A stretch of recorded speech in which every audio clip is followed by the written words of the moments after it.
मैं कैंसर की सर्जरी के लिए जाता हूँ, पर पता चलता है कि बहुत देर हो चुकी है। कैंसर पूरे शरीर में फैल चुका है, पर मुझे गुस्सा नहीं आता। इसके बजाय मैं अपनी पत्नी के उस तावीज को थामकर जोर जोर से हंसने लगता हूँ, क्योंकि मेरी नजरों में मेरा वंश खत्म होना ही उसकी आत्मा को शांति दे सकता है। पर जब मेरी आंखें फिर से खुलती हैं, तो मैं खुद को अपने पुराने घर में पाता हूँ। खिड़की पर शादी के लाल अक्षरों वाले कागज चिपके हैं। मैं पागलों की तरह हर कमरा ढूंढता हूँ और आखिर में यारा मिल जाती है, जो उस ठंडी मिट्टी की खाट पर सिमटी पड़ी है। उसकी आंखों में सिर्फ सूनापन है। उसकी कोमल त्वचा अब नीले निशानों से भरी हुई है।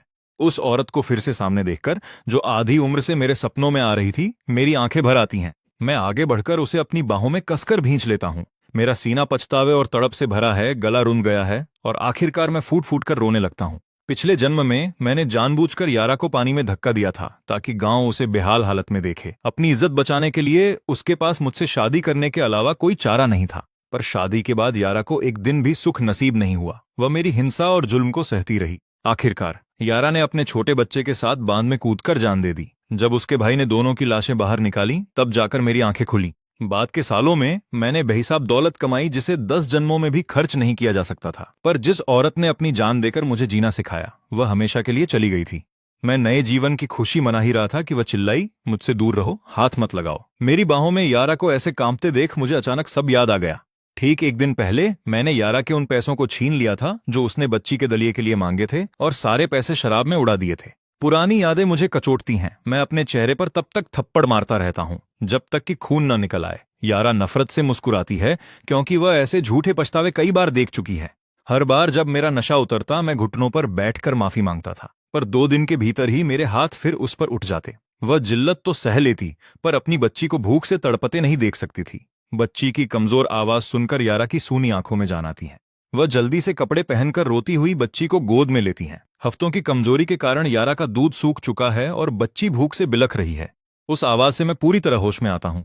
मैं बिस्तर से कूदता हूँ और जमीन से अपने कपड़े उठाता हूँ। यारा रुको, मैं अभी कुछ खाने के लिए लेकर आता हूँ। यह कहते ही मैं गांव के किनारे हुक की दुकान की तरफ दौड़ पड़ता हूँ। हुक मुझे आता देख गंदे दांत निकालकर हंसता है। इस बार कौन सी शराब चाहिए? हुक, क्या दलिये का एक पैकेट उधार मिल सकता है? मैं कल पैसे दे दूंगा। उधार की बात सुनकर हुक रुक जाता है। वह मेरे चेहरे पर थप्पड़ों के निशान देखता है और कुछ नहीं कहता। वह चुपचाप अलमारी से दलिया निकालकर मुझे दे देता है। मैं बार बार उसका शुक्रिया अदा करता हूँ और घर की तरफ भागता हूँ, पर घर लौटकर यारा को कोने में सिमटा देख मेरा दिल फिर से बैठ जाता है। यारा, देखो, मैं दलिया ले आया हूँ। मैं चेतावनी दे रही हूँ, मेरी बेटी को मत बेचना, वरना मैं तुम्हारे पूरे वंश के खत्म होने का श्राप दे दूंगी। उसकी बात सुनकर मेरे पैर जम जाते हैं। तभी मुझे याद आया कि पिछले जन्म में मैंने सच में शराब के पैसों के लिए अपनी बेटी को शहर के एक परिवार को बेचने की योजना बनाई थी। मैं खुद को कोसता हूं कि मैं कितना बड़ा जानवर था। कोई ताज्जुब नहीं कि मेरा अंत ऐसा हुआ। मैं इसी के लायक था। मैंने दलिये का पैकेट बहुत सावधानी से उस पुरानी खाट पर रख दिया। मैं कसम खाता हूं, मैं मीमी को कभी नहीं बेचूंगा। कल मैं शहर जाकर काम ढूंढूंगा। फिर मैं कमरे से बाहर आता हूं और आंगन में खुद को कई और थप्पड़ मारता हूं। मुझे याद आता है कि इसी महीने यारा ने मीमी के साथ बांध में कूदकर जान दी थी। यह सोचते ही मेरा शरीर कांप उठता है। अंधेरा हो रहा है और घर में दाना तक नहीं है। 20 मिनट बाद मैं गांव के पीछे वाली पहाड़ी पर खड़ा होता हूं। मैं अपनी कमर से रबड़ निकालता हूं और एक कामचलाऊ गुलेल तैयार करता हूं। एक पत्थर निशाने पर लगता है और एक पंडुक फड़फड़ाते हुए उड़ जाता है। पिछले जन्म में अमीर बनने के बाद मुझे निशानेबाजी का बहुत शौक हो गया था। मैं गुलेल चलाने में माहिर था। मैं झाड़ियों में छिपकर इंतजार करता हूँ। जाल में एक मोटा तीतर पकड़ता हूँ और गुलेल से 4 पंडुक गिरा देता हूँ। चारों पंडुक 1-1.5 किलो के होंगे, पर तीतर अकेला ही 2-2.5 किलो का है। मैं शिकार को बांधकर एक टहनी पर लटकाता हूँ। तभी मुझे एहसास होता है कि कोई चीज गायब है। मुझे पसीना आ जाता है। मुझे लगा कि यह कोई जादू टोना है। तभी मेरे सीने पर लटका तावीज हल्की रोशनी से चमक उठा। यह वही तावीज था जो यारा हमेशा अपने पास रखती थी। मरने वाले दिन उसने इसे उतारकर बांध के किनारे रख दिया था। रोशनी गायब हो जाती है। मैं तावीज को छूता हूँ और अगले ही पल खुद को एक अजीब सी जगह के अंदर पाता हूँ। यह उस अस्पताल के कमरे से भी छोटा है जहां मेरी मौत हुई थी। कई बार जांचने के बाद मुझे समझ आता है। तावीज पकड़कर मैं अंदर जा सकता हूं और बाहर आने का सोचते ही तुरंत लौट आता हूं। इस तोहफे की मदद से मैं सब कुछ फिर से खड़ा कर सकता हूं। घर लौटते हुए मैंने देखा कि कई घरों में बिजली के बल्ब जल रहे हैं, पर मेरे घर में आज भी वही धुंधला तेल का दिया है। अकाल के दिन बीत चुके थे, फिर भी मेरा परिवार दाने दाने को मोहताज था। मैं शिकार लेकर रसोई में गया और रात होते ही एक बड़ा कटोरा सूप लेकर मुख्य कमरे में पहुंचा।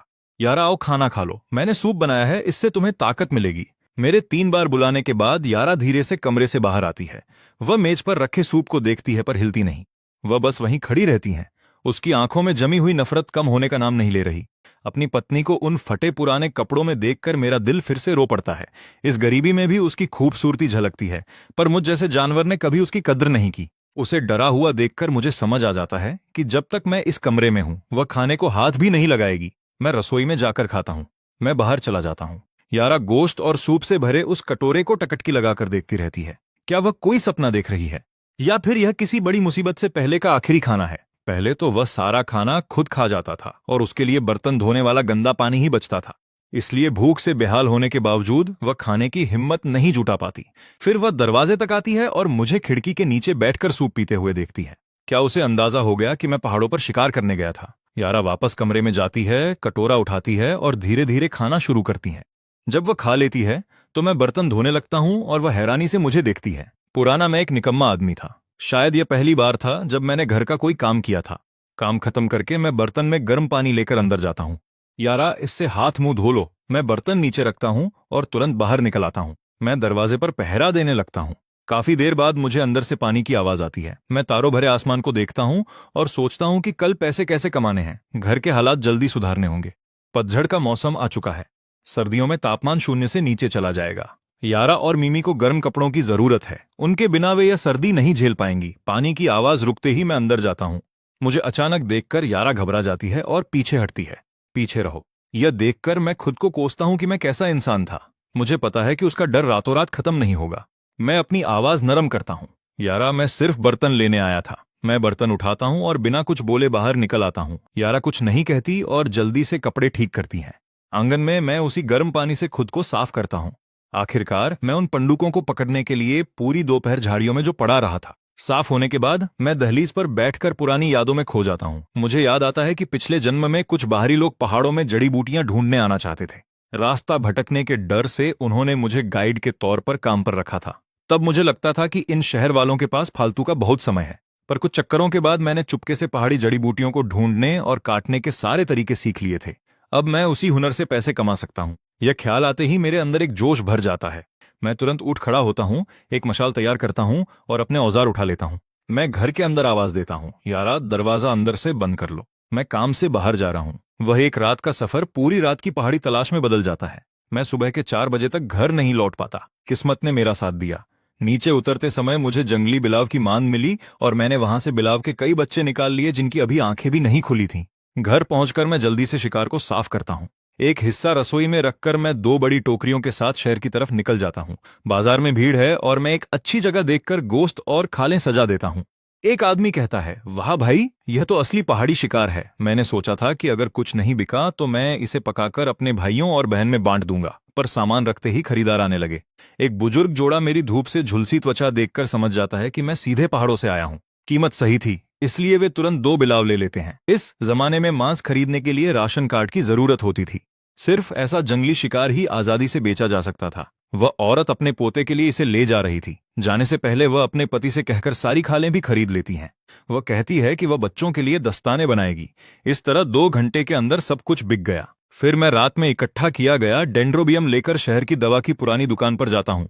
डेंड्रोबियम देखते ही दुकानदार की आंखें चमक उठती हैं। वह बहुत सावधानी से उसे हाथ में लेता है और काफी देर तक जांचता है। फिर वह उंगलियों से मुझे कीमत का इशारा करता है। दोस्त, ये कीमत कैसी है? मैं देखता हूं तो मेरी त्योरियां चढ़ जाती हैं। वह मुझे सीधा साधा पहाड़ी लड़का समझकर कम दाम लगा रहा था। मैं सामान वापस लेने के लिए हाथ बढ़ाता हूं। बूढ़ा झट से मेरा हाथ पकड़ लेता है। अगर दाम पसंद नहीं आया तो हम बात कर सकते हैं। 60 युआन, इससे ज्यादा मैं नहीं दे पाऊंगा। यह जड़ी बूटी इससे कहीं ज्यादा की थी, पर मेरे पास चारा क्या था? मुझे अभी पैसों की जरूरत थी। घर पर यारा और मिमी भूखे थे। आखिरकार मैंने सौदा तय कर लिया। फिर मैंने मांस और आटा खरीदा और काफी तलाश करने के बाद मुझे बच्चों वाला दूध मिल गया, जो उस दौर में मिलना बहुत मुश्किल था। वापसी पर यारा के फटे कपड़ों का ख्याल आया तो मैं एक सरकारी दुकान में गया। फिर घर के रास्ते में मैं एक पुराने शिकारी से मिलने पहुंचा। वह 70 साल के थे। मैंने उन्हें खाना दिया और बदले में उनकी पुरानी शिकारी बंदूक ले ली। उस समय मांस के लिए राशन टिकट चाहिए थे, इसलिए खुद शिकार करना ही बेहतर था। घर के पास पहुंचकर मैंने यारा को खेत में काम करते देखा। मिमी उसकी पीठ पर बंधी हुई थी। बून मुझे आता देखकर भड़क गया। तुम कहाँ मर गए थे? अपनी पत्नी को अकेले खेत में छोड़कर। मैंने कहा कि मैं काम के सिलसिले में शहर गया था और आटा मांस लाया हूं। आज रात सबको खाने पर बुला लेना। बून को वहां देखकर मेरा गला भर आया। वह शक भरी नजरों से मुझे ऊपर से नीचे तक देखता है, फिर मेरी भरी हुई टोकरियों को देखता है। तुम्हारी भाभी ने दोपहर में मक्के की रोटियां बनाई थीं। यारा से कहना कि कुछ ले जाए और अब से उसका ख्याल रखना। मैं सिर हिलाता हूं और चुपचाप घर चला जाता हूं। अगर यारा का दिल जीतना है तो पहले घर में खाना लाना होगा।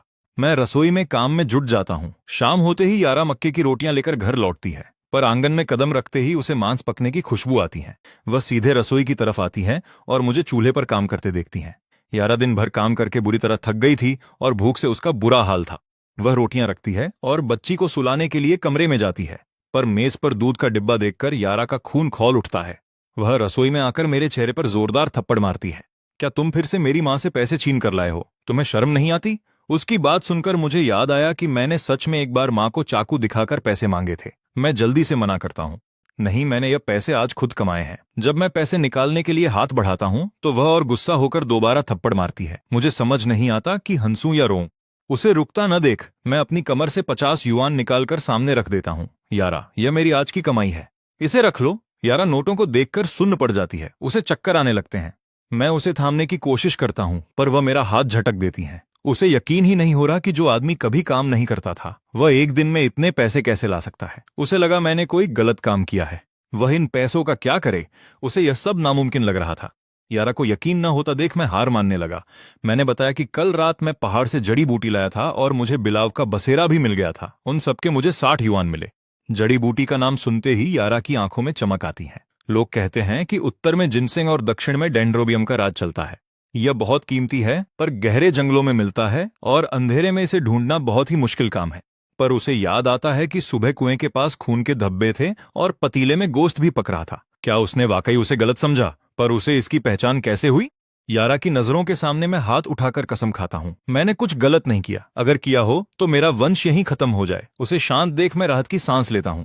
यारा, ये पैसे संभाल कर रख लो। मैं बून के घर थोड़ा मांस देने जा रहा हूं। पैसों को तावीज में रखना सुरक्षित होता, पर यारा को पैसे देने का मतलब था उसे घर की चाबी सौंपना। मैं मेज पर गोश्त और मछली का सूप रखता हूं, फिर रसोई से एक बड़ा कटोरा भरकर बून के घर की तरफ चल पड़ता हूं। रास्ते में मैं हुक की दुकान पर भी रुकता हूं और दलिये के साथ साथ अपना पिछला सारा उधार चुका देता हूं। इधर यारा उन नोटों को देखती है और जल्दी से अंदर जाकर छिपा देती है। शादी के 2 सालों में मैं हमेशा उससे पैसे छीनता था। यह पहली बार था जब मैंने उसे पैसे दिए थे। वह उन्हें 5 हिस्सों में बांटकर अलग अलग जगह छिपाती है। जब वह बाहर आती है और मेज पर सजे खानों को देखती है तो उसे सब एक सुहाने सपने जैसा लगता है। वह रसोई में देखती है तो आटे का डिब्बा भरा है, तेल भी है और काफी सारा मांस भी लटका है। क्या वह सच में बदल गया है? उसे अभी भी शक है। इंसान अपनी फितरत इतनी जल्दी नहीं बदलता। जब वह बैठती है तो मैं उसे खाने के लिए तीतर का पैर देता हूं। मैं कल सुबह फिर पहाड़ पर जा रहा हूं। सर्दी बढ़ने से पहले मुझे ज्यादा से ज्यादा जड़ी बूटियां इकट्ठा करनी है। अभी पैसे कमाने का यही सबसे तेज रास्ता है। एक बार थोड़े पैसे जमा हो जाएं तो मैं कोई बड़ा काम शुरू करूंगा।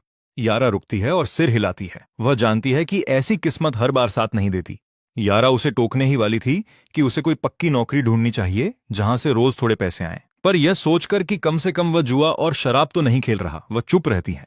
वह अपनी टहनियों वाली चम्मच उठाती है। वह मांस का टुकड़ा वापस रखने की कोशिश करती है, पर मैं उसे रोक देता हूं और बच्ची का वास्ता देता हूं। यारा, तुम बहुत कमजोर हो गई हो, थोड़ा खा लो, वरना मिमी को दूध कैसे मिलेगा? माँ के दूध से बढ़कर कोई चीज नहीं होती, और फॉर्मूला महंगा भी है और मिलना भी मुश्किल। ये मछली और टोफू का सूप पी लो, ये सेहत और दूध के लिए जरूरी है। यारा ने मेरी तरफ तीखी नजरों से देखा। चॉपस्टिक्स पर उसकी पकड़ इतनी सख्त थी कि उंगलियां सफेद पड़ गईं, पर उसने मना नहीं किया।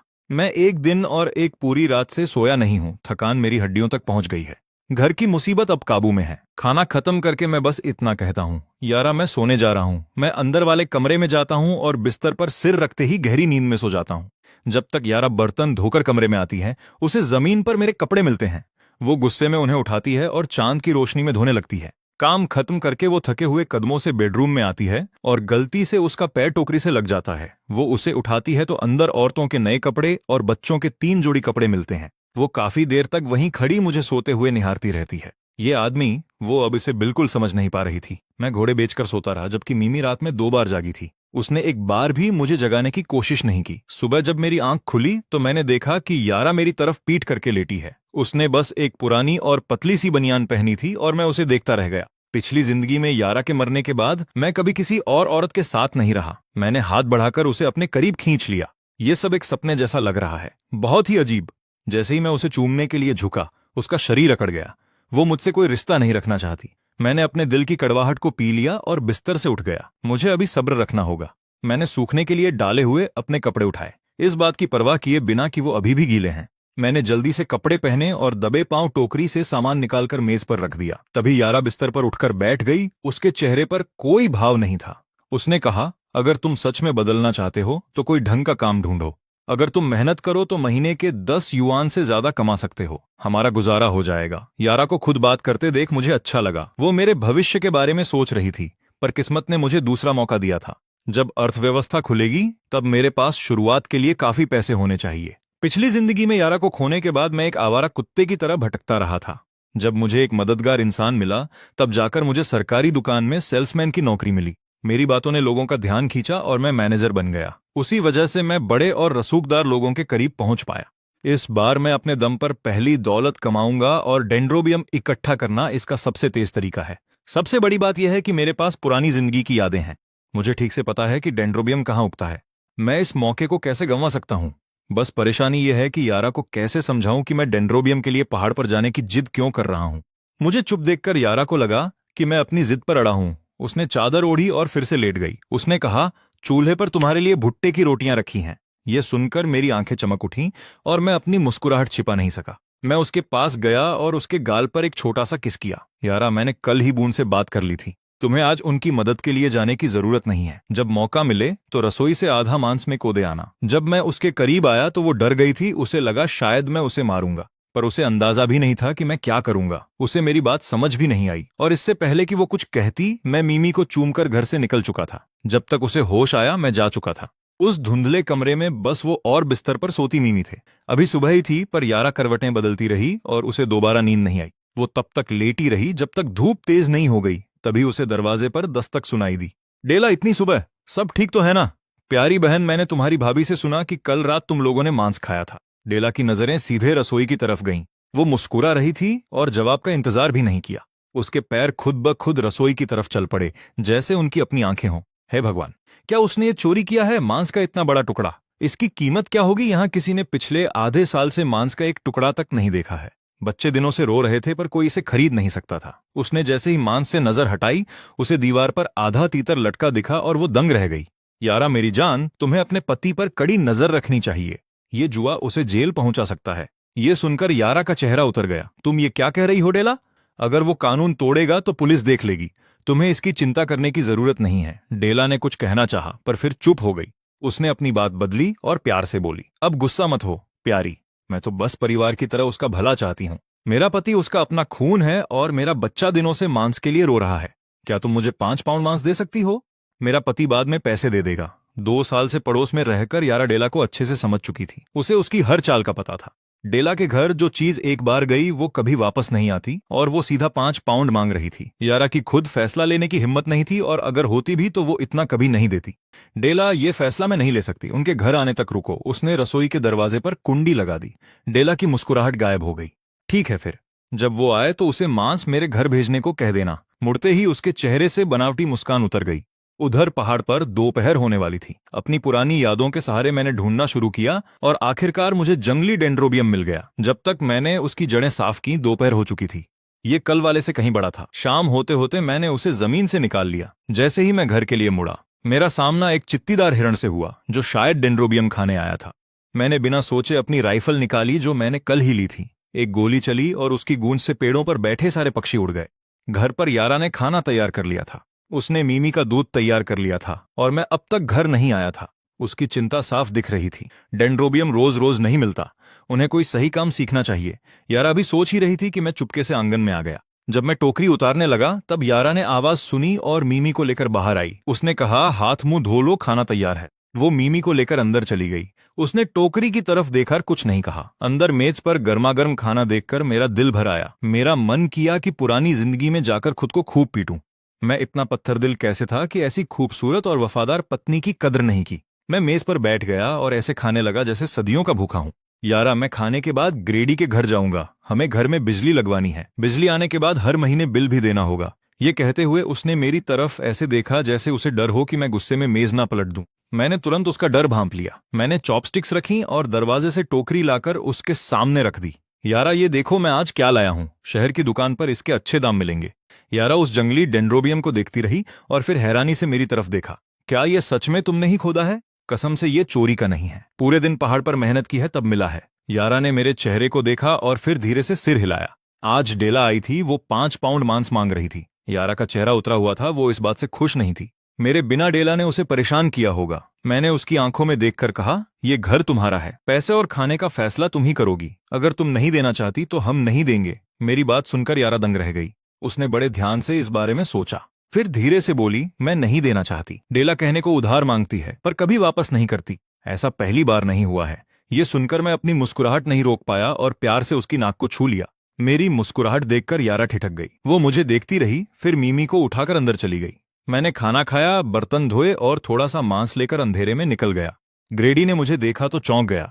फिर जब उसकी नजर मांस पर पड़ी तो उसके चेहरे पर मुस्कान आ गई। उसने मांस लेते हुए पूछा, बेटा इतनी रात को कैसे आना हुआ? मुझे अपने घर में बिजली लगवानी है, क्या आप मदद कर सकते हैं? उसने कहा, हाँ, मैं कल ही किसी को भेज दूंगा। शुक्रिया ग्रेडी। मैं उनका शुक्रिया अदा करके बिना रुके घर की तरफ चल दिया। पर जब मैं रसोई के पास से गुजरा तो देखा कि यारा अंधेरे में बैठी मेरे छोड़े हुए जूठे टुकड़े खा रही थी। ये देखकर मेरी रूह कांप गई। मेरा शरीर ठंडा पड़ गया और फटी आवाज में मैंने पूछा, तुम ये क्या कर रही हो? मेरी आवाज सुनकर यारा के हाथ से हड्डी गिर गई। उसने सहमकर मेरी तरफ देखा और बोली, मुझे मारना मत, ये बस तुम्हारी छोड़ी हुई हड्डियां हैं। मुझे लगा फेंकना ठीक नहीं होगा। मुझे ऐसा लगा जैसे मुझ पर बिजली गिर गई हो। मुझे आज तक खुद पर इतनी शर्म कभी नहीं आई थी। मैं उसके सामने जमीन पर घुटनों के बल बैठ गया।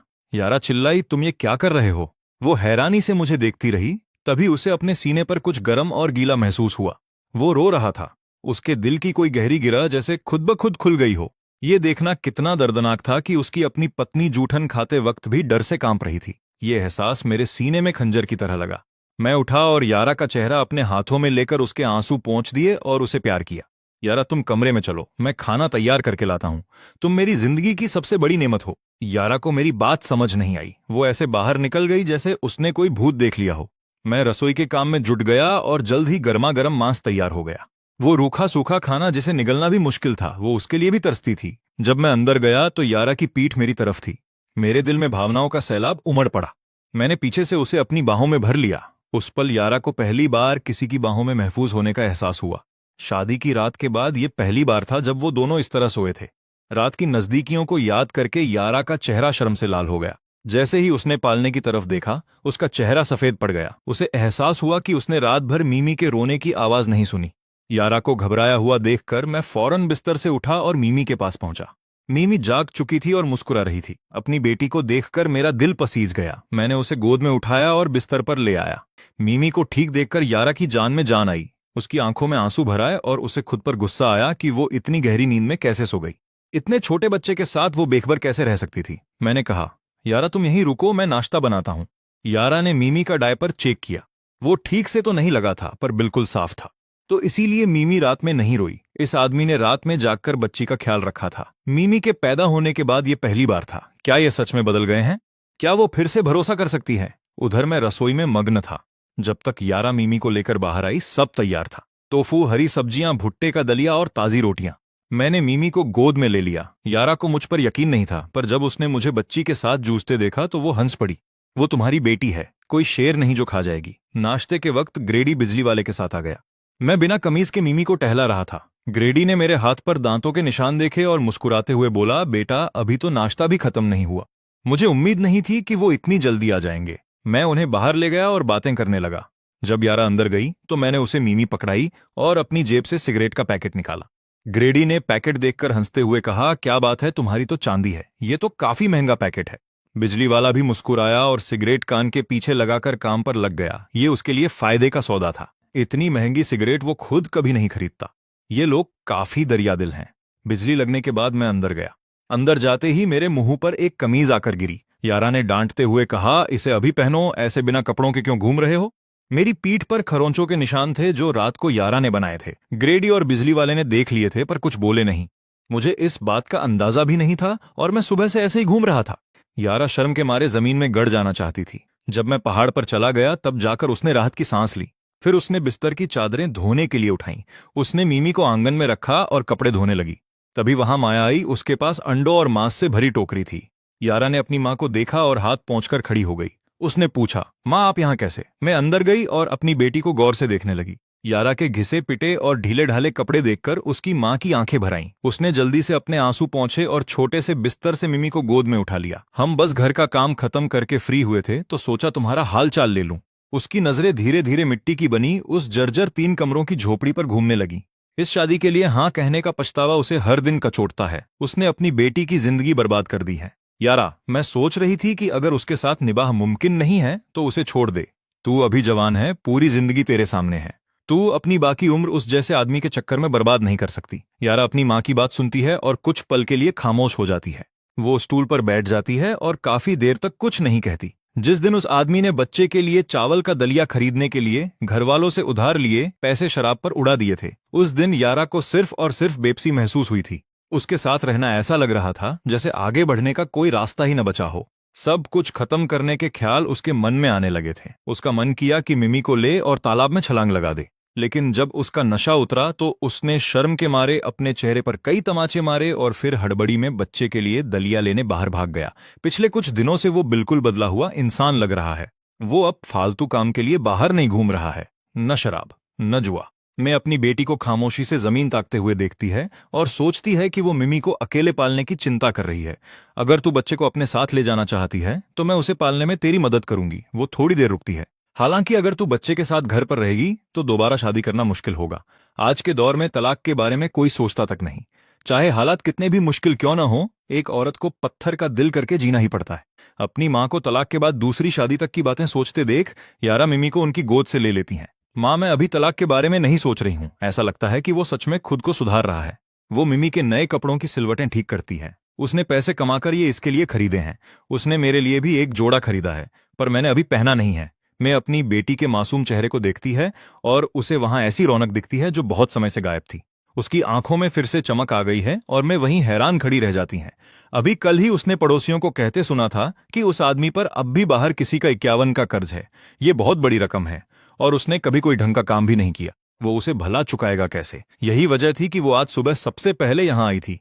लेकिन उसकी बेटी का चेहरा देखकर ऐसा नहीं लगता कि वो कुछ छुपा रही है। ये सोचकर वो कर्ज के बारे में कुछ न कहने का फैसला करती है। वो उनके बीच फिर से कोई झगड़ा नहीं चाहती। वो खुद को संभालती है। उसकी आंखें नम हैं और वो प्यार से सिर हिलाती हैं। अगर वो सच में बदल गया है तो बस यही मायने रखता है। तब मैं चैन की नींद सो पाऊंगी। वो अपनी आंखों का कोना पहुंचती है। इस बीच मैं पहले ही पहाड़ पर पहुंच चुका हूं। दांतों के बीच एक रोटी दबाए हुए मैं अपने दिमाग में हिसाब लगा रहा हूं कि इस वक्त 2 मंजिला घर बनाने में कितना खर्च आएगा। मौजूदा बाजार भाव के हिसाब से जितना मैं जुटा सकता हूं उससे घर बनाना और काफी बचत कर पाना मुमकिन लग रहा है। आखिरकार इस दौर में 10,000 युआन की हैसियत वाला परिवार मिलना अभी भी बहुत बड़ी बात है। ये जानते हुए कि मुझे अगले कुछ सालों तक इसी गांव में रहना होगा। हमारी पहली जरूरत रहने की जगह को बेहतर बनाना है। मिट्टी के जिन 3 कमरों में हम अभी रह रहे हैं वो इतने नीचे हैं कि मैं अंदर सीधा खड़ा भी नहीं हो सकता। हर तरफ धूल ही धूल है। छत का हिस्सा हर वक्त झड़ता रहता है। ये जगह एक परिवार के रहने लायक नहीं है। इस वक्त मुझे अंदाजा भी नहीं है कि अंदर में यारा से तलाक के बारे में बात कर रही है। अगर मुझे पता होता तो शायद मैं डेंड्रोबियम खोजने के लिए पहाड़ पर ठीक से ध्यान भी नहीं लगा पाता, क्योंकि इस दूसरी जिंदगी में दौलत कमाना मेरे लिए बहुत जरूरी है, पर यारा और मिमी से बढ़कर कुछ भी नहीं। मेरे पास पिछली जिंदगी का वो ज्ञान है कि पैसा कैसे कमाया जाता है, इसलिए हर दिन हड़बड़ी करने की जरूरत नहीं है। दोपहर होने वाली है और मैंने लंच नहीं किया है, क्योंकि मुझे डर है कि मेरे खाए हुए हर निवाले का मतलब मिमी के हिस्से से एक निवाला कम होना है। घर पर मैं यारा को मना नहीं कर पाती। जब यारा लटका हुआ मीट उतारती है, उसका आधा हिस्सा काटती है और उसे देने के लिए दरवाजे तक पीछे भागती है। माँ, ये घर ले जाओ ताकि मेरे भाई और उनके परिवार वाले भी खा सकें। मैं मीट के उस टुकड़े को देखकर हाथ हिलाकर मना कर देती है। उसे डर है कि अगर उस आदमी को पता चला कि वो अपने मायके वालों के लिए खाना ले गई है तो वो सारा गुस्सा यारा पर ही उतारेगा, और उसे इस बात का भी डर है कि यारा खुद भूखी रह जाएगी। हमारे पास घर पर काफी है। देख, तू कितनी कमजोर हो गई है। तुझे ज्यादा खाने की जरूरत है, वरना मिमी के लिए कुछ नहीं बचेगा। मैं बिना मीट लिए ही वहां से चली जाती है। यारा दरवाजे पर खड़ी अपनी माँ को दूर जाते हुए देखती रहती है जब तक कि वो नजरों से ओझल नहीं हो जाती। फिर वो मीट लेकर वापस अंदर चली जाती है। पड़ोसन रहना यारा की ही उम्र की है, पर उसकी शादी इस गांव में 2 साल पहले हुई थी। उसकी रंगत धूप से सांवली है और वो कच्चा शलजम चबा रही है।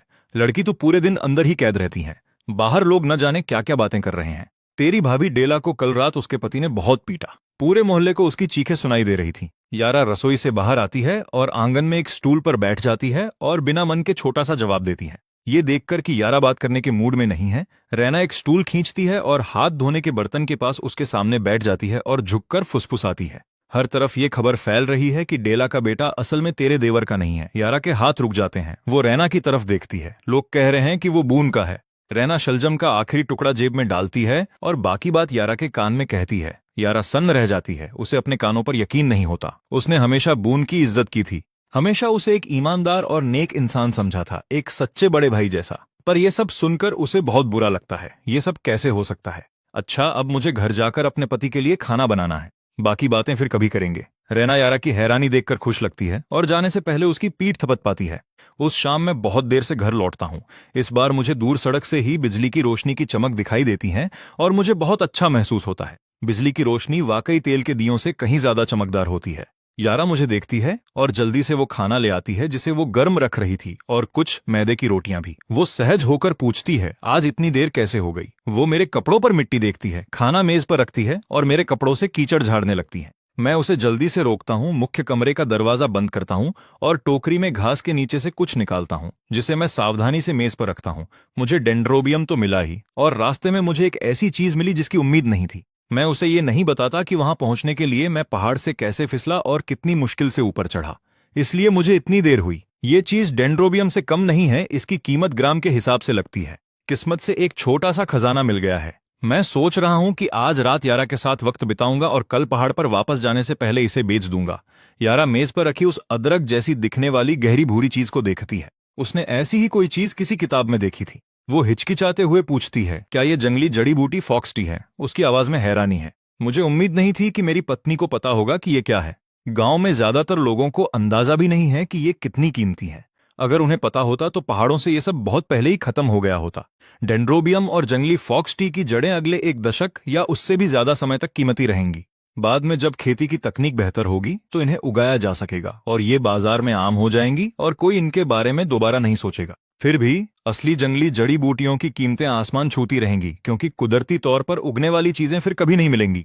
मैं मुस्कुराता हूं और यारा को अपनी बाहों में भर लेता हूं, झुककर उसके गालों को चूमता हूं और उसकी चमकती आंखों में देखता हूं। सही कहा तुमने, ये जंगली फॉक्स टी ही है। कल मैं तुम्हें और मिमी को शहर घुमाने ले जाऊंगा। जैसे ही वो मिमी का नाम सुनती है, यारा का शरीर पत्थर जैसा हो जाता है। उसे याद आता है कि उसने पहले मिमी को शहर के किसी बेऔलाद परिवार को बेचने की बात की थी। वो अब तक उस बात को भूल नहीं पाई है। क्या पता उनके सच में बच्चे न हो या उन्हें बस एक नौकरानी चाहिए हो। वो उसकी बाहों से खुद को छुड़ाती हैं और थकी हुई आवाज में कहती है, मिमी अभी बहुत छोटी है, हम दोनों घर पर ही रहेंगे। तुम जाकर हाथ मुंह धो लो और खाना खा लो। मैं तुरंत उसके बदले हुए बर्ताव को भांप लेता हूँ। मैं उसे बाहर ले जाना चाहता था ताकि उसके लिए कुछ सर्दियों के कपड़े खरीद सकूं, पर उसे फिर से डरा हुआ देखकर यह साफ है कि उसे लग रहा है कि मैं मिमी को लेकर फिर से कुछ करने वाला हूं। मैंने जो किया था उसे रातों रात माफ नहीं किया जा सकता। उसका मुझ पर से भरोसा पूरी तरह खत्म हो चुका था। मुझे बस सब्र रखना होगा। मैं अपनी कीचड़ भरी शर्ट उतारता हूँ, बाहर जाकर चेहरे पर पानी मारता हूँ और अंदर आकर बैठ जाता हूँ। खाना मेज पर लगा हुआ है, सुनहरे तले हुए अंडे और सुबह का थोड़ा सा बचा हुआ मीट। क्या उसने सच में दोपहर में ढंग से कुछ नहीं खाया? अगर वो ऐसे ही चलती रही और सबके लिए बचाती रही तो उसकी सेहत कैसे बनेगी? मुझे और भी ज्यादा कमाना होगा ताकि उसे फिर कभी फिक्र न करनी पड़े। यारा, ये अंडे कहाँ से आए? तुम्हारे जाने के कुछ देर बाद मेरी माँ आई थी, वो लेकर आई। यारा बिना ऊपर देखे मेरे लिए दलिया परोसती है। वो एक शब्द भी नहीं कहती कि उसकी माँ ने तलाक के बारे में क्या कहा था। जब मैं सुनता हूँ कि मैं आई थी तो मुझे अपनी उस हरकत पर शर्मिंदगी महसूस होती है। जब मैंने शराब के पैसों के लिए उन्हें धमकाया था, मैं उनके बारे में सोच भी नहीं पा रहा और ये भी नहीं पूछता कि वो क्यों आई थी। मैं पहले ही आगे की योजना बना रहा हूँ। कल ये सब बेच दूंगा और सबसे पहले मैं के पैसे चुकाऊंगा। मैं हाथ बढ़ाकर यारा को अपने पास खींचता हूँ और उसे बैठकर खाने को कहता हूँ। मैं उसे अनाज वाली एक रोटी देता हूँ। वो अब भी खुद के लिए मैदे की रोटियां नहीं बना पाती, इसलिए उसने आधी मैदा मिलाकर रोटियां बनाई हैं। मैं एक मक्के की रोटी लेता हूँ और उसे जल्दी जल्दी खाने लगता हूँ। यारा अपनी रोटी का एक छोटा सा निवाला लेती है और चोरी छिपे मेरी तरफ देखती है। वो सोचती है, काश ये हमेशा ऐसा ही रहे, पर ये कब तक चलेगा? वे दोनों खामोशी से खा रहे होते हैं, तभी बाहर से एक आवाज आती है, ओए ये डेक्स है, बाहर आ जा। एक बंदा कम है, सब इंतजार कर रहे हैं, दारू और ताश तैयार है। यारा वो आवाज सुनती है और उसके चेहरे का रंग उड़ जाता है। उसकी नजरें मुझ पर टिक जाती हैं।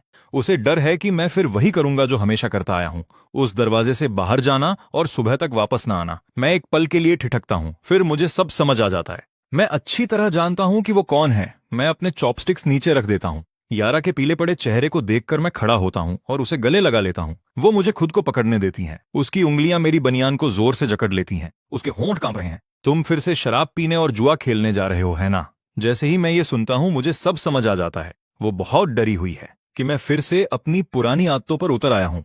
मैं अपना चेहरा उसके सिर पर टिका देता हूँ और मेरी बाहें खुद ब खुद उसे और भी कस लेती हैं। मैं उसे और करीब खींच लेता हूँ। वो इतनी कमजोर है कि उसे देखकर मेरा दिल बैठ जाता है। जिस दिन से उसने मुझसे शादी की है उसने एक दिन भी सुख नहीं देखा। भरपेट खाना भी उसके लिए बड़ी बात थी और फिर भी वो अब भी मुझसे उम्मीद लगाए बैठी है। वो बस मेरे साथ एक सीधी सादी और सुकून भरी जिंदगी चाहती है। मैं एक गहरी सांस लेता हूँ और अपनी आंखों की नमी को रोकने की कोशिश करता हूँ। मेरी आवाज भारी हो जाती है। फिक्र मत करो, मैं कहीं नहीं जा रहा। मैं अभी उन्हें यहां से भगाता हूँ। मेरा उन लोगों से नाता हमेशा के लिए खत्म हो गया है। मैं उसे संभाल कर पकड़ता हूँ। जब यारा ये सुनती है तो वो अपना सिर पीछे करती है और मुझे ताकती है। यकीन करते हुए पूछती है, तुम सच में नहीं जा रहे? मैं अपनी नजरें नीचे झुकाता हूँ और उन बेचैन आंखों में देखता हूँ। मेरा मन करता है कि मैं अपना सीना चीरकर उसे दिखा दूं कि अंदर क्या है। ये साबित कर सकूं कि मैं वाकई बदल गया हूं। इसके बजाय मैं झुककर उसकी नाक पर चूम लेता हूं। मेरी गर्म सांसें उसके चेहरे को छूती हैं। मुझ पर भरोसा करो, मैंने कहा। मैं उन्हें अभी यहां से दफा करता हूं। मैं उसे धीरे से वापस स्टूल पर बिठा देता हूं। तुम खाना खाओ। मैं अभी आया। मैं सीधा खड़ा होता हूं और देखता हूं कि उसकी उंगलियों ने अभी भी मेरी बनियान को कसकर पकड़ा हुआ है।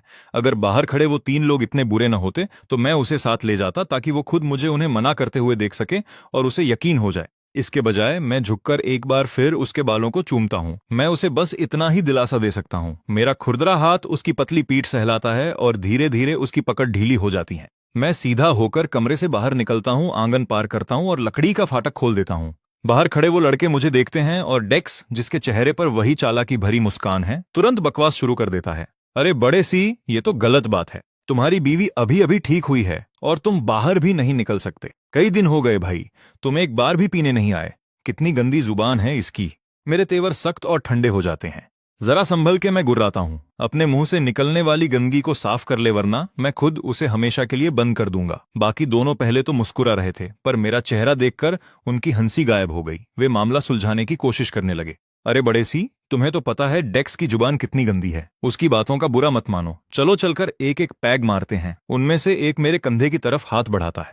मैं उसका हाथ झटक देता हूं और दूसरों को घूरता हूं। अगर तुम्हें पीना और ताश ही खेलना है तो मेरे पास दोबारा मत आना। मैं ये सब छोड़ चुका हूं। वो तीनों मुझे ऐसे देख रहे हैं जैसे कोई भूत देख लिया हो। वे एक दूसरे को देखते हैं और फिर मेरी तरफ। वे पूरी तरह हैरान हैं और डेक्स अब भी वही घटिया मुस्कान लिए अपनी किस्मत आजमाता है। बड़े सी को तो पट्टा बंध गया है, क्यों घर से बाहर नहीं निकल सकते। खैर, अब जब वो ठीक हो गई है तो हमारे साथ क्यों नहीं चलते। वो अपनी बात पूरी भी नहीं कर पाता।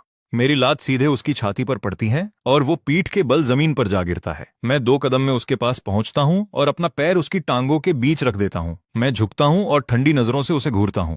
अगली बार अगर इस गंदी जुबान से एक शब्द भी निकला तो तेरे होंठ सी दूंगा और तेरी ये तीसरी टांग तोड़ के आधी कर दूंगा। मैं उसे सबक सिखाने के लिए अपनी एड़ी से दबाव डालता हूं। डेक्स जमीन पर पड़ा दर्द से कराह रहा है। वो अपने दोनों हाथ मेरे पैर पर रखता है और पूरी ताकत से चिल्लाता है, बड़े सी, मुझे माफ कर दो, मुझसे गलती हो गई। मैं फिर कभी मुंह नहीं खोलूंगा। बाकी दोनों ये सब देखते हैं और उनके चेहरे सफेद पड़ जाते हैं। उनमें से किसी के मुंह से एक शब्द नहीं निकलता। मेरे अंदर से एक खौफनाक गुस्सा झलक रहा है, ऐसा गुस्सा जो रात के अंधेरे में भी किसी की रूह कंपा दे। किसी की बीच में आने की हिम्मत नहीं होती। वे बचपन से ही मुझसे डरते आए हैं। मैं ऐसे लड़ता हूं जैसे मेरे पास खोने को कुछ ना हो। पर आज रात मुझे इतना गुस्से में और एक भूखे शेर की तरह खुद पर काबू रखते देख वे बुरी तरह दहल गए हैं। मेरे दिमाग में बस एक ही बात चल रही है कि डेक्स इतना न चिल्लाए कि यारा बाहर आ जाए। मैं नहीं चाहता कि वो मुझे इस हाल में देखे, कि ये सब देखकर वो मुझसे फिर से डरने लगे। वो आखिरी चीज होगी जो मैं चाहूंगा। मैं सीधा खड़ा होता हूं और डेक्स को देखता हूं। मैं अपना पैर हटाता हूं और कहता हूं, निकल जाओ यहां से। बाकी दोनों ऐसे भागते हैं जैसे उन्हें मौत की सजा से माफी मिल गई हो। वे डेक्स को जमीन से उठाते हैं और जल्दी से कहते हैं, हम जा रहे हैं बड़े सी। उनके जाते ही मैं खुद को शांत करता हूँ। सारा तनाव खत्म करके मैं आंगन में वापस आता हूँ और पीछे से कुंडी लगा देता हूँ। अंदर यारा मेरे जाने के बाद से एक पल के लिए भी चैन से नहीं बैठ पाई है। हर सेकंड उसे 1 घंटे जैसा लग रहा है। मुझे गए काफी देर हो गई है और उसका दिल बैठता जा रहा है। उसे भूख लगी है। मेज पर खाना अब भी गर्म है, पर वो एक निवाला भी नहीं खा पा रही। पिछले कुछ दिनों से वो उसे बदलते हुए देख रही थी। बिना चाहे उसके मन में फिर से उम्मीद जागने लगी थी। उसे उसका अमीर होना जरूरी नहीं है, वो बस ये चाहती है कि वो सुधर जाए। पर अगर वो फिर से शराब और जुए में पड़ गया तो वो क्या करेगी। बच्चा अभी बहुत छोटा है, वो उसे काम पर भी साथ नहीं ले जा सकती। क्या वाकई अब तलाक की नौबत आ जाएगी। वो इन्हीं ख्यालों में खोई थी कि उसे कदमों की आहट सुनाई दी। उसकी नजरें खुद ब खुद उस आवाज की तरफ उठीं और वो वहां था। चांदनी रोशनी से निकलकर उसका लंबा कद अंदर आ रहा था। उस पल यारा की आंखों की वीरानी उम्मीद की रोशनी में बदल गई। वो वाकई उन लोगों के साथ नहीं गया, वो सच में रुक गया। वो अब भी सुध-बुध खोए वहीं खड़ी थी जब मैंने पीछे से आकर उसे अपनी बाहों में भर लिया। मैंने उसके नर्म गाल को चूमा। ये चेहरा ऐसा क्यों बना रखा है? तुम्हारा मर्द बस 5 मिनट के लिए बाहर क्या गया, तुम तो उसे पहचान भी नहीं पा रही हो। मैंने उसके हाथ में वापस चॉपस्टिक्स थमाई और अपनी जगह पर बैठ गया। मैंने मक्के की एक रोटी उठाई और उसे ऐसे खाने लगा जैसे मैं सदियों का भूखा हूं।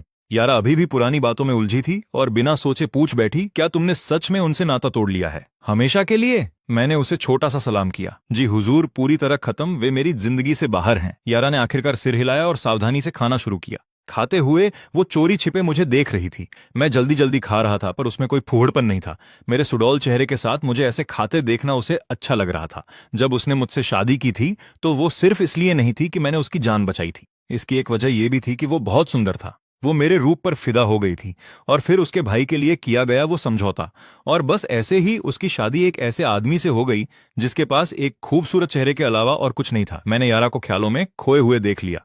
मुझे नहीं पता कि उसके उस छोटे से दिमाग में क्या चल रहा है। मैंने अंडे का एक सुनहरा टुकड़ा उठाया और उसकी रोटी के ऊपर रख दिया। मैं उसे देखकर मुस्कुराया। खा लो यारा, आज रात तुम मुझे जी भर के देख सकती हो।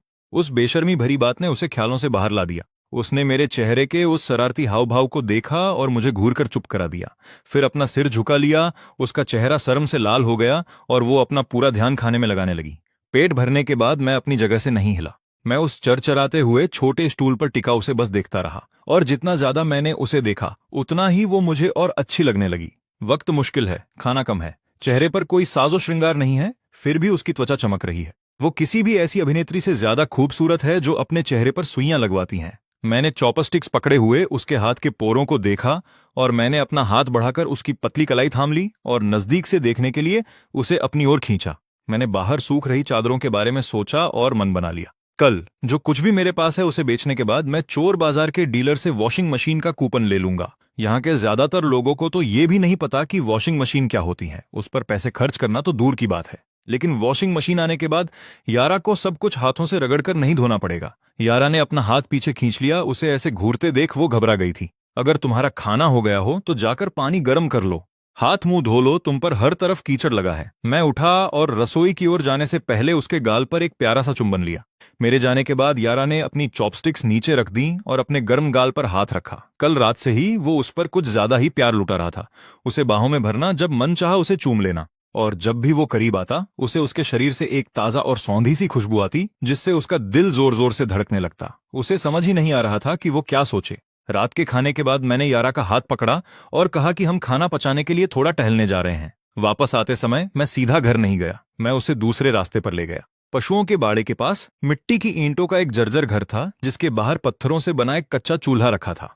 अंदर एक औरत अपना हाथ छाती पर रखे बिना रुके खांस रही थी। उसने एक बोरी में हाथ डाला और मुट्ठी भर मक्का निकाला, उसमें थोड़ा पानी मिलाया और उसे मिट्टी के एक टूटे हुए बर्तन में डाल दिया। बस इतना सा करने में ही उसका चेहरा सफेद पड़ गया। उसके माथे से पसीने की बड़ी बड़ी बूंदें नीचे गिर रही थीं। मैं अब भी भारी मन से ये सब देख ही रहा था कि तभी पास ही से अधब के बालों वाला एक आदमी बड़े कदमों से वहां आया। उसने माथे पर शिकन लिए उसके हाथ से करछुल छीन ली और उसे अंदर जाकर आराम करने को कहा और खुद चूल्हा संभालने लगा। उस औरत ने उसकी ओर देखा। उसने आधी रोटी उसकी ओर बढ़ाई। आज का दिन अच्छा रहा। एक पूरी रोटी के बदले काम किया। मैंने आधी खा ली और बाकी तुम्हारे लिए बचा ली, खा लो। ठीक होने के लिए तुम्हें खाने की जरूरत है, तुम तो पहले ही खा चुके हो। उस आदमी ने बिना रुके जवाब दिया। उसने बर्तन में मुट्ठी भर चावल डाले, नीचे बैठा और आग जलाने लगा। तुम पहले ही खा चुके हो। उस औरत ने अपने कमजोर शरीर के बारे में सोचा और रोटी वापस उसकी ओर बढ़ा दी। मुझे भूख नहीं है, तुम इसे खा लो। मैं पूरे दिन लेटी रही हूं, मुझे बस कुछ गर्म पीने को चाहिए। उसने ऊपर देखे बिना आग सुलझाई। जो मैं दे रहा हूं उसे खा लो, खाली पेट तुम ठीक नहीं हो सकती। उसने अपना सिर झुकाए रखा। उसकी आंखें जल रही थीं। उसने ये सब लाने के लिए पूरा दिन बिना कुछ खाए बिताया था, और अब कल क्या होगा ये एक ऐसा सवाल था जिसका उसके पास कोई जवाब नहीं था। चावल के वो दाने जो उसे पड़ोसियों से मांगने पड़े थे, उसे उस बीमार औरत के लिए दुख था, और उस औरत को अपने पति के संघर्ष और लाचारी पर तरस आ रहा था। उसने उसका हाथ थामा। इतना मत सोचो, बस आराम करो, मैं कल तुम्हारे लिए दवा ढूंढ लूंगा, मैं तुम्हें ठीक कर दूंगा। मैं ये सब देख रहा था और मेरे सीने में कुछ खिंचाव सा महसूस हुआ। वापस जाते समय यारा ने मुझसे उनके बारे में पूछा। मैं खामोश हो गया। मैं क्या कहता? सच तो यह है कि मैं उसे व्यक्तिगत रूप से नहीं जानता, लेकिन अपनी पिछली जिंदगी में मैंने उसे टेलीविजन पर देखा था। उस आदमी ने दशकों की मेहनत से एक बड़ा व्यापार खड़ा किया था। जब वो मरा तो उसने अपनी आखिरी कौड़ी तक दान कर दी और अपनी पत्नी के नाम पर एक मेडिकल चैरिटी ट्रस्ट बनाया। उसकी जिंदगी का एक ही मलाल था कि वो उसे बचा नहीं सका। उसे अपनी आंखों के सामने बीमारी से मरते हुए देखा। पुरानी यादों को जोड़ते हुए मुझे लगा कि जिस बीमारी ने उसकी जान ली वो शायद वही थी जो उसे अभी थी। लेकिन मुझे लगता है कि नोरा की बीमारी की मुख्य वजह कुपोषण और उस पशु बाड़े की ठंड थी, जहां खाने को सिर्फ पतला दलिया मिलता था। ऐसे हालात में एक छोटी सी बीमारी भी जानलेवा बन जाती है। मेरी योजना यह है कि यारा अपनी हाई स्कूल की शिक्षा के साथ उनके लिए दवा, खाना और पैसे लेकर जाए, ताकि इस आदमी की मदद हो सके जो एक दिन बहुत बड़ा इंसान बनेगा। कम से कम वो कॉलेज प्रवेश परीक्षा से पहले उसे पढ़ा तो सकती है। मन में यह सब तय करने के बाद अगली सुबह आसमान में उजाला होने से पहले ही मेरी आंखें खुल गईं। मैं बिना कोई शोर किए बिस्तर से उठा, पालने के पास गया और सावधानी से मिमी को उठाकर धीरे से यारा के पास सुला दिया और उसे कंबल से अच्छी तरह ढंक दिया। मैंने यारा के लिए नाश्ता बनाया, फिर दरवाजा बंद करके बाहर निकल गया। आज बाजार का दिन है। इतनी सुबह भी सड़क पर लोग चल रहे हैं। ऐसे समय में गांव में एक साधारण साइकिल होना भी बहुत बड़ी विलासिता मानी जाती है। अगर किसी परिवार के पास साइकिल है तो इसका मतलब है कि वे अमीर हैं, इसलिए ज्यादातर लोग पैदल ही चलते हैं। मैं अपनी पिछली जिंदगी की यादों के सहारे बिना किसी परेशानी के जड़ी बूटियों की सबसे बड़ी दुकान पर पहुंच गया। काउंटर के पीछे बैठे उस अधेड़ उम्र के आदमी ने मुझे गौर से देखा और फिर उस जंगली डेंड्रोबियम को उठाकर बारीकी से उसकी जांच करने लगा। उसे अपने हाथों में उलट पुलट कर देखने लगा। ये पुराना और असली जंगली डेंड्रोबियम है। इसकी एक एक जड़ सलामत है। वो अपनी हैरानी छुपा नहीं पाया। उसने बड़ी सावधानी से उसे काउंटर पर रखा और मेरी परख करते हुए पूछा, इसके कितने पैसे लोगे? मैंने वो सुना और एक सेकंड भी बर्बाद नहीं किया। मैंने अपनी कीमत बता दी। मैं जानता था कि वो मोल भाव जरूर करेगा, और हुआ भी यही। जैसे ही मैंने कीमत बताई उसने मुझे अलग ही नजर से देखा। इसे धोखा देना आसान नहीं है। उसने मेरी टोकरी की तरफ देखा और मुझे पीछे के आंगन में आने का इशारा किया। हम लगभग 1 घंटे तक मोल भाव करते रहे, जब तक कि आखिरकार मैंने उसे जंगली डेंड्रोबियम, जंगली फॉक्स टी की जड़ और हिरण के सींग का हिस्सा नहीं बेच दिया। मैं संतुष्ट होकर बाहर निकला। मेरी जेब में 500 युआन भरे थे। पैसों की गर्मी लेकर मैं सरकारी दुकान पर पहुंचा। मुझे वॉशिंग मशीन चाहिए थी। मैंने पूछा और क्लर्क ने मुझे ऐसे देखा जैसे मैं पागल हो गया हूं। मैंने अपना माथा पीट लिया। सही कहा, वॉशिंग मशीन तो हैं, पर वे होटलों और दफ्तरों के लिए हैं, घरों के लिए नहीं। चीन की पहली घरेलू वॉशिंग मशीन तो अभी बनी भी नहीं है। वो तो 1978 में बनेगी। लेकिन मुझे उससे भी बेहतर चीज मिल गई, 9 इंच के black and white TV set का कूपन। मैंने बिना सोचे समझे उसे ले लिया। फिर तेल, मीट और आटे के राशन के कूपन खरीदे। चोर बाजार के डीलर ने एक बड़े ग्राहक को देखा और वो खुश हो गया। जब उसने सुना कि मुझे टीवी की डिलीवरी आज ही चाहिए तो उसने ट्रैक्टर वाले को ढूंढा, ताकि 2 युआन में सारा सामान गांव पहुंचाया जा सके। उसकी बात पूरी होने से पहले ही मैंने हाँ कह दी। फिर मैं सरकारी दुकान पर वापस गया और यारा के लिए एक लाल ऊनी स्वेटर, एक जोड़ी पैंट और चमड़े के जूते लिए। वे कपड़े जो आजकल चलन में हैं। फिर मिमी के लिए नए कपड़ों के कई जोड़े और फिर कुछ नए लिहाफ। जो कुछ भी मैं सोच सकता था मैंने खरीदा। जब तक काम पूरा हुआ, ट्रैक्टर का पिछला हिस्सा आधा भर चुका था। ड्राइवर सारा सामान देखकर मुंह फाड़े देखता रह गया। उसे समझ ही नहीं आया कि इस फटेहाल कपड़े पहने लड़के के पास इतने पैसे कहां से आए। जब तक मेरा काम पूरा हुआ तब तक दोपहर हो चुकी थी। घर पर यारा जब उस सुबह उठी तो उसने मिमी को अपने पास लेटा पाया और मैं जा चुका था। यारा बड़ी मुश्किल से बिस्तर से उठी। उसका शरीर अभी भी भारी और थका हुआ था। उसने देखा कि मैं उससे पहले उठ गया था और नाश्ता तैयार रखा था। मेज पर सुनहरे तले हुए अंडे रखे थे और साथ में मीट के टुकड़े अपने ही तेल में पक रहे थे। ये कहना झूठ होगा कि यारा का दिल ये सब देखकर नहीं पिघला। दोपहर के करीब ग्रेडी एक खूबसूरत जवान लड़की के साथ अंदर आया। ओ बहू, ये टिया है, शहर से भेजी गई एक शिक्षिका। अब से ये तुम्हारे परिवार के साथ रहेगी। अपने मर्द को बता देना और इसके लिए एक कमरे का इंतजार कर देना। यारा हैरान खड़ी रह गई। अचानक एक जवान लड़की रहने आ रही है और इस मिट्टी के घर में सिर्फ 3 ही कमरे हैं। वो भला कहाँ रहेगी? एक कमरा उन दोनों के लिए है, मुख्य हिस्सा खाने के लिए और दूसरा सामान रखने के लिए। वहां कोई जगह नहीं है। ग्रेडी, वो अभी घर पर नहीं है। मैं अपने दम पर यह फैसला नहीं ले सकती। ग्रेडी मुस्कुराने लगा, जिससे उसके चेहरे की झुर्रियां और गहरी हो गईं। उसने यारा की बात को अनसुना कर दिया, टिया को कुछ निर्देश दिए और चला गया। अगर उस जवान लड़के ने उसे मीट का वो टुकड़ा न दिया होता तो वो कभी भी इतनी खूबसूरत लड़की को यहां नहीं रुकवाता। शहर से आए इस जत्थे में कुल 20 लोग थे, जिनमें से ज्यादातर नौजवान लड़के थे, और इस इकलौती नाजुक सी लड़की को उसने यहां रुकवाया। एक शादीशुदा जोड़े के साथ रहना उस लड़की के लिए ज्यादा सुरक्षित था। रात में कोई परेशानी नहीं होगी, फिक्र की कोई बात नहीं, और घर में पहले से ही एक जवान और खूबसूरत पत्नी होने की वजह से किसी के मन में कोई गलत ख्याल भी नहीं आएगा। पीछे खड़ी टिया अपना थैला पकड़े उन 3 जर्जर कमरों को देख रही थी और उसका दिल बैठ गया। यहाँ की जिंदगी बाकी लोगों की तुलना में कहीं ज्यादा मुश्किल होने वाली थी। जिस परिवार में मेरे को रखा गया था वो काफी खुशहाल लग रहा था। एक अधेड़ उम्र का जोड़ा, 3 बच्चे और सबने साफ कपड़े पहने थे। यहाँ आते समय उसने दूसरों को उस आदमी के बारे में बात करते सुना था जहां उसे रखा जा रहा था, और वो कोई अच्छा इंसान नहीं लग रहा था। वो शराबी और जुआरी था, अपनी पत्नी को पीटता था और इतना गरीब था कि 2 वक्त की रोटी भी नसीब नहीं होती थी। यहाँ आने से पहले उसे लगा था कि शायद वे बढ़ा चढ़ाकर कह रहे हैं। अब यहाँ खड़े होकर उसे लग रहा था कि बातें सच ही थीं। लेकिन घर की मालकिन ने भले ही पुराने और ढीले कपड़े पहने थे, पर वो बहुत खूबसूरत थी। उसके नैन नक्श इतने सुंदर थे जैसे किसी ने चित्र बनाया हो। वो गांव की तो बिल्कुल नहीं लगती थी। यारा ने महसूस किया कि वो लड़की उसे घूर रही है। उसने खुद के फटे पुराने कपड़ों की तरफ देखा और फिर टिया को देखा, जिसने सफेद स्कर्ट, सफेद जुराबें और पॉलिश किए हुए चमड़े के जूते पहने थे। यारा ने उसकी नजरों को नजरअंदाज किया और कहा, बैठिए, वो कमरा अभी बिखरा हुआ है, सामान भरा पड़ा है, उसके साफ होने तक हमें मेरे पति के लौटने का इंतजार करना होगा। वो अंदर गई और एक थर्मस लेकर आई और टिया के लिए गर्म पानी परोसा। टिया ने थोड़ा झिझकते हुए सिर हिलाया और आंगन में एक स्टूल पर बैठ गई। उसका दिमाग चलने लगा था। उसे शहर वापस जाने का कोई रास्ता ढूंढना होगा, और वो भी जल्दी। वो ऐसी जगह पर एक दिन भी ज्यादा नहीं रुकना चाहती थी, खासकर उस आदमी के घर जिसके बारे में उसने सुना था। उसे बहुत सावधान रहना होगा। उसे अपनी सुरक्षा का ध्यान रखना होगा। यारा ने लंच के लिए कुछ सादा बनाने का सोचा था, पर अब मेहमान घर में था तो उसने अपनी आस्तीनें ऊपर की और काम में जुट गई। टिया को लगा कि उसे यहाँ काफी समय रहना होगा और वो मुफ्त में बैठकर खाना नहीं चाहती थी। उसने अपने हाथ धोए और रसोई में चली गई। क्या मैं आग जला दूं? वो अंदर गई और अचानक रुक गई। रसोई पुरानी थी पर बहुत साफ सुथरी थी और छत से मीट का एक बहुत बड़ा टुकड़ा लटका हुआ था। उन्होंने कहा था कि इन्हें रोटी नसीब नहीं होती, फिर यहाँ मीट का इतना बड़ा टुकड़ा कहाँ से आया, और वो भी इतना बड़ा। यारा आटा गूंथ रही थी और टिया की आवाज सुनकर उसने ऊपर देखा। मैं संभाल लूंगी, अगर आप कुछ करना ही चाहती हैं तो आंगन में बच्चे का ध्यान रख लीजिए। टिया ने सिर हिलाया और पालने के पास वापस आ गई। वहां लेटा हुआ बच्चा बहुत प्यारा और गोल मटोल था, जैसे कोई छोटी सी गुड़िया। वो बहुत ही मासूम लग रहा था। टिया उसकी तरफ झुकी और कुछ सोचने लगी। इस घर की मालकिन लगभग उसी की उम्र की थी और उसका चेहरा कितना मासूम था। उसकी शादी इतनी जल्दी कैसे हो गई, और उस जैसे आदमी से जो एक आवारा बदमाश है? क्या उसे इसके लिए मजबूर किया गया था? क्या उसके पास कोई रास्ता नहीं था? ये सोचकर टिया के रोंगटे खड़े हो गए। वो जितना ज्यादा इस बारे में सोच रही थी उतनी ही परेशान हो रही थी। वो सोच रही थी कि क्या उसे ग्रेडी के पास जाकर जगह बदलने की गुजारिश करनी चाहिए, चाहे वो जगह कितनी भी गरीब क्यों ना हो, बस घर का आदमी अच्छा होना चाहिए। रसोई में यारा खाने में व्यस्त थी। उसे अंदाजा भी नहीं था कि बाहर खड़ी लड़की के दिमाग में क्या चल रहा है। जल्द ही चूल्हे से नूडल्स का एक गर्म कटोरा तैयार होकर निकला। यारा उसे बाहर ले आई। आइए खाइए, नूडल्स तैयार हैं। टिया ख्यालों से बाहर आई। उसकी नजरें कटोरे पर टिकी थीं।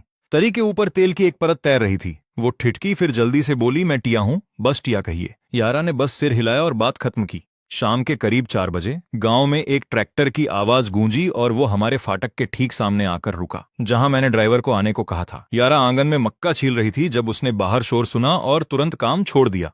वो उठी और फाटक तक गई और उसने मुझे ट्रैक्टर से उतरते हुए देखा। उसे कुछ समझ नहीं आ रहा था। वो ट्रैक्टर पर घर क्यों आ रहा है? इससे पहले कि वो कुछ कह पाती, ड्राइवर अंदर से चिल्लाया, ओए छोरे, क्या तेरे पास ये सब रखने की जगह है? फिर वो ट्रैक्टर के पीछे आया और टीवी सेट को बड़ी सावधानी से किनारे तक लाया। उसे डर था कि कहीं वो खराब न हो जाए। मैं फुर्ती से ऊपर चढ़ा और उसे खुद नीचे उतारा। मैं ड्राइवर को देखकर मुस्कुराया। हमारे पास काफी जगह है। देखते ही देखते यारा सन्न रह गई। क्या तुमने ये सब खरीदा है? उसकी आवाज में हैरानी भरी थी। इतना सारा सामान और ऊपर से ये टीवी सेट, इसमें कितने पैसे और कितने राशन के कूपन लगे होंगे? मैंने उसका मासूम चेहरा और फटी हुई आंखें देखीं और उसके चेहरे को अपने हाथों में लिया। मैं जानता हूं कि वो पैसों को लेकर फिक्रमंद है, पर सच कहूं तो ये मेरे लिए कोई बड़ी बात नहीं है। मैं बस यही चाहता हूं कि यारा अब से एक अच्छी जिंदगी जिए और उसे कभी कोई दुख न हो। मैंने उसके कान के पास झुककर धीरे से कहा, मैं सब बाद में समझा दूंगा, अभी के लिए पीछे हट जाओ। मैं नहीं चाहता कि सामान उतारते समय तुम्हें कोई चोट लगे।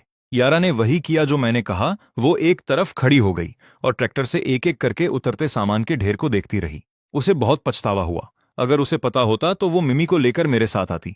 इस सब में कितने पैसे लगे होंगे? क्या उसे पता भी है कि पैसे कैसे खर्च किए जाते हैं? इस बीच टिया कोने में खड़ी मिमी को गोद में लिए देख रही थी। उसकी नजरें उस लंबे और चौड़े कंधों वाले नौजवान पर टिकी थीं। क्या यही गांव का वो आवारा लड़का है? उसने सोचा था कि वो बदसूरत और खूंखार होगा, कोई ऐसा जिससे नजरें चुराने का मन करे।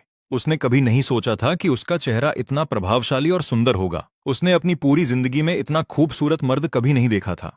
उसका दिल जोर जोर से धड़कने लगा और तभी टिया को समझ आया कि यारा जैसी औरत की शादी इतनी कम उम्र में क्यों हो गई थी। ये आदमी पर्दे पर दिखने वाले किसी भी अभिनेता से कहीं ज्यादा सुंदर है। जब सारा सामान उतर गया तो मैंने अपनी जेब से 2 युआन निकाले और ड्राइवर को दे दिए। उसने पैसे लिए, हाथ हिलाया और चला गया। मैं सामान उठाकर आंगन में ले जाने लगा। यारा ने मदद करने की कोशिश की, पर मैंने मना कर दिया। मैंने उसे बैठने और आराम करने को कहा। मैं काम में इतना मगन था कि मैंने आंगन में खड़े उस अजनबी पर ध्यान भी नहीं दिया। बून, जिसे शायद कुछ खबर मिल गई थी, जल्दी जल्दी वहां आया और दरवाजे के बाहर सामान का ढेर लगा देख ठिठक गया। वो बस देखता ही रह गया कि उसके इस कामचोर भाई के पास इतना सारा सामान खरीदने के पैसे कहां से आए। वो पूरी तरह कंगाल था, उस घर में बेचने लायक कुछ भी नहीं था। क्या उसने बच्चा तो नहीं बेच दिया? ये ख्याल आते ही बून दौड़कर वहां पहुंचा। जब उसने मिमी को टिया की गोद में सुरक्षित देखा, तब जाकर उसकी जान में जान आई। बून ने एक शब्द भी नहीं कहा। उसने बस अपना सिर झुकाया और सामान अंदर ले जाने में मदद करने लगा। वो उस भारी धातु के बक्से को घूर रहा था, जिसे प्लग में लगाते ही तस्वीरें और आवाजें आने लगी। स्क्रीन पर बहुत सारे बिंदु नाच रहे थे। बक्से के अंदर एक शोर शराबे वाली दुनिया थी, जैसे कोई फिल्म चल रही हो। उसने उसके चक्कर लगाए। उसका मन उसे छूने का कर रहा था, पर उसने खुद को रोक लिया। लोग कहते हैं कि इसकी कीमत कई सौ युआन होती है। शहर के लोग इसे ही टेलीविजन सेट कहते होंगे। उसने कभी नहीं सोचा था कि उसका भाई सच में इसे घर लेकर आएगा। पूरे गांव में ये इकलौता टीवी था। जब सारा सामान रखा गया तो बून मुझे फाटक की तरफ ले गया और सीधे पूछा, तेरे पास इतने पैसे कहां से आए? मैंने उसे शांति से बताया कि मैं शिकार कर रहा हूं और चोर बाजार में मांस बेच रहा हूं। मैंने जंगली डेंड्रोबियम के बारे में उसे कुछ नहीं बताया। इसलिए नहीं कि मुझे बून पर भरोसा नहीं था, बल्कि इसलिए क्योंकि वो सीधी चट्टानों पर उगता है और उसे बताने से उसका कोई फायदा नहीं होता। अगर यह बात बाहर गई तो मेरे हाथ से यह जरिया पूरी तरह निकल जाएगा। बसंत में मैं भाई और बून को पहाड़ ले जाकर सब सिखा दूंगा। उसके बाद वे खुद संभाल लेंगे। बून मुझे खेती की सलाह देने वाला था, पर मुझे देख रुक गया। उसे मेरी आंखों में एक अनजानी गहराई दिखी। उसे लगा मैं कोई और हूं। बड़ा भाई होकर भी वह मुझे पहचान नहीं पाया। मैंने उसे घर बनाने की बात बताई और मदद मांगी। मैं उसे रोज का 1 युआन दूंगा। बून सिगरेट का एक लंबा कश खींचता है। पागल मत बनो, मैं मुफ्त में करूंगा। घर में बहुत पैसा लगता है। बून, पैसे की फिक्र मत करो, अपनों में भी हिसाब साफ होना चाहिए। अच्छे मजदूर और सामान ढूंढो, ठंड से पहले घर जाना है। उसे लगा मैं पुराने कमरों की ही मरम्मत करूंगा। वह नहीं जानता कि मैं 2 मंजिला घर बनाना चाहता हूं। बून को जिम्मेदारी देने की एक ही वजह है, मेरे पास समय कम है। ठंड से पहले सारी जड़ी बूटियां लानी है। कुछ और मिल जाए तो और भी अच्छा। अगर हिरण मिल जाए तो बड़ी कमाई होगी। अभी दिन चढ़ा ही था, इसलिए हम ग्रेडी से मिलने निकल पड़े। तब ईंटों के लिए भी परमिट चाहिए था। मुखिया होने के नाते ग्रेडी ही सबसे ताकतवर था। मैंने उसे सिगरेट और कुछ पैसे दे दिए। परमिट मिल गया। हम सीधे ईंट भट्टे गए और ऑर्डर दे दिया। बून हिसाब लगाने लगा। इतनी ईंटें क्यों? दीवारें कितनी मोटी होंगी? मैंने कहा 2 मंजिल। बून ने मुझे 10-10 के नोट देते देखा। उसकी आंखें फटी की फटी रह गईं। बून सहम गया। मैंने कहा बाकी पैसे ईंटें आने पर दूंगा। बून हैरान था। 10 के नोट जेब में ऐसे पड़े थे जैसे रद्दी कागज हों। बून को लगा उसका जुआरी भाई अब एक रसूखदार इंसान बन गया है। वह भट्टे के मालिक से भी रोबीला लग रहा था। नीली जैकेट में लोग उसे अफसर का बेटा समझेंगे। गर्दन के तिल और हाथ के निशान न होते तो बून मानता ही नहीं कि यह उसका भाई है। घर लौटते वक्त बून का सिर चकरा रहा था तो वह उसका भाई ही, पर कुछ अजीब था। घर के पास मैंने जेब से 50 युआन निकाले और उसे दे दिए। बून, लकड़ी के अलावा सब तुम्हें ही संभालना है। बून हिचकिचाते हुए हाथ बढ़ाता है। वह हाथ पहुंचकर पैसे लेता है और हिफाजत से जेब में रख लेता है। तुम मुझ पर भरोसा रख सकते हो। मैं सब ठीक और सही तरीके से करूंगा। मैं सिर हिलाता हूं। मुझे उस पर यकीन था। अगर बून और डेला न होते तो मेरे जुल्मों के बाद शायद मीमी पैदा ही न होती। घर पहुंचकर यारा सामान देखने लगी। उसने अलमारी से कपड़ा निकाला और टीवी को ढंग दिया ताकि उस पर धूल न पड़े। उसे लगा यह बेकार है। बिजली और एंटीना की दिक्कत के बाद भी मुझे खुश देखकर वह चुप रही। तभी उसे एहसास हुआ कि मैं फिर से उनके लिए सामान लाया हूं, स्वेटर, जूते और मीमी के लिए नए कपड़े। पिछला जैकेट तो उसने अभी पहना भी नहीं था। अब तो कपड़ों का ढेर लग गया था। यह देख यारा को अंदर से बहुत खुशी हुई। उसने नरम रजाई उठाई और संदूक में रखने लगी। उसकी आंखों में आंसू आ गए। यह रजाई उसकी शादी वाली रजाई से भी अच्छी थी। उसने देखा कि मैंने खुद के लिए कुछ नहीं लिया, जबकि मेरे कपड़े फटे थे। उसके जूतों में छेद थे। टिया मीमी को पकड़े नए कपड़ों को ललचाई नजरों से देख रही थी। वह वी नेक स्वेटर बहुत मशहूर था। वह खुद भी वैसा स्वेटर चाहती थी, पर घर वालों ने पैसे नहीं दिए। अब वह उसके सामने था। टिया ईर्ष्या से जल रही थी। यारा का पति किसी पेंटिंग जैसा रोबीला लग रहा था। वह उस पर दिल खोलकर खर्च कर रहा था। सामान उतारते वक्त उसने यारा को हाथ तक नहीं लगाने दिया। गांव वाले इसे निकम्मा कैसे कह सकते हैं? बिल्कुल बकवास। मैंने देखा कि एक अनजान लड़की मीमी को गोद में लिए खड़ी है। तुम्हारी दोस्त? टिया ने तुरंत सिर झुका लिया। वह खुद को शहरी लड़की समझती थी, पर जब से मैं आया था वह वहीं खड़ी थी और मेरी नजरें सिर्फ यारा पर थीं। मैंने टिया की तरफ देखा तक नहीं। यारा सामान समेटने में इतनी मशगूल थी कि उसे भूल ही गई थी कि घर में कोई और भी है। लड़की शांत थी और यारा काम में व्यस्त। यारा ने उससे मीमी को लिया और मुझसे कहा, ग्रेडी इसे यहाँ लेकर आए हैं, यह हमारे यहाँ रहेगी, क्या हम इसे कमरा दे दें? वह खुद फैसला नहीं ले पा रही थी। मालकिन होने के बावजूद वह गलत फैसला लेने से डर रही थी। किसी के रहने की बात सुनकर मैं सोच में पड़ गया। मैं नहीं चाहता था कि कोई बाहरी हमारी जिंदगी में आए, पर यारा की उम्मीद भरी नजरें देखकर मैं मना नहीं कर पाया। उसे बुरा न लगे इसलिए मैं चुप रहा। मैं यारा को अंदर ले गया और अपनी जैकेट से जड़ी बूटी बेचने वाले पैसे निकाले। मैंने उसे पैसे दिए और मीमी को खिलाते हुए नया घर बनाने की बात बताई। यारा नोटों को हैरानी से देखने लगी। इतना सामान खरीदने के बाद भी इतने पैसे बच गए? 2 जड़ी बूटियां और हिरण की खाल बेचकर उसे इतने सारे पैसे मिले थे। घर बनाने की बात पर उसने पैसे छिपा दिए और फिर खामोश हो गई। अगर घर न बनाए तो ये पैसे सालों तक चल सकते थे, पर अगर वे घर बनाने लगे तो सब खत्म हो जाएगा। वे कर्ज में डूब जाएंगे और वह अपने भाई से और मदद नहीं मांग सकती थी। मैं उसके चेहरे की परेशानी साफ पढ़ पा रहा था। मैंने उसके गाल को चूम कर कहा, पैसों की चिंता मत करो, वह मेरा काम है, तुम बस आराम करो। यह सुनकर यारा का चेहरा शर्म से लाल हो गया। उसने धीरे से कहा, क्या कर रहे हो? बाहर कोई है, तुम्हें शर्म नहीं आती? मैं बस मुस्कुराया। वह नहीं जानती मैंने दुनिया में क्या क्या देखा है। कैसी शर्म? मैंने झुककर उसके गुलाबी होठों को हल्के से चूमा। उसका शर्माता चेहरा देख मेरा दिल पिघल गया। वह अभी भी कितनी मासूम है। खैर, मैं फिर काम की बात पर आया। बून कल सामान मंगवाएगा, अगर उसे पैसे चाहिए हों तो दे देना। यारा अभी भी कुछ परेशान थी। पड़ोसियों की बातें सुनकर उसे बून को लेकर कुछ शक हो रहा था। मैंने उसकी परेशानी देख ली। क्या बात है? पर यारा ने मना कर दिया और कुछ नहीं बोली। टिया बाहर खड़ी सब सुन रही थी और शर्म से लाल हो गई थी। वह आंगन में आ गई। अब उसे यहां से जाने की कोई जल्दी नहीं थी। यह आदमी वैसा नहीं था जैसा लोग कहते थे। टिया ने देखा कि वह बच्ची को कितने प्यार से संभाले हुए था। सब कुछ घर और यारा के लिए ही था, अपने लिए कुछ नहीं लिया। आंगन में मीमी मेरी बाहों में सो चुकी थी। मैंने उसे बिस्तर पर लिटाया और कंबल ओढ़ा दिया। यारा ने टिया से माफी मांगी कि अभी कमरा पूरी तरह साफ नहीं हुआ है। यारा का चेहरा अभी भी लाल था। टिया यह देख फिर से शर्मा गई और अपनी नजरें फेर ली। कोई बात नहीं, मैं आपकी शुक्रगुजार हूं। मैंने मीमी का पालना उठाया। यारा मुस्कुराई और कमरा साफ करने चली गई। यारा के कहने पर मैंने अपनी बनियान पहन ली। पतले कपड़े से मेरे मजबूत बाजू साफ दिख रहे थे।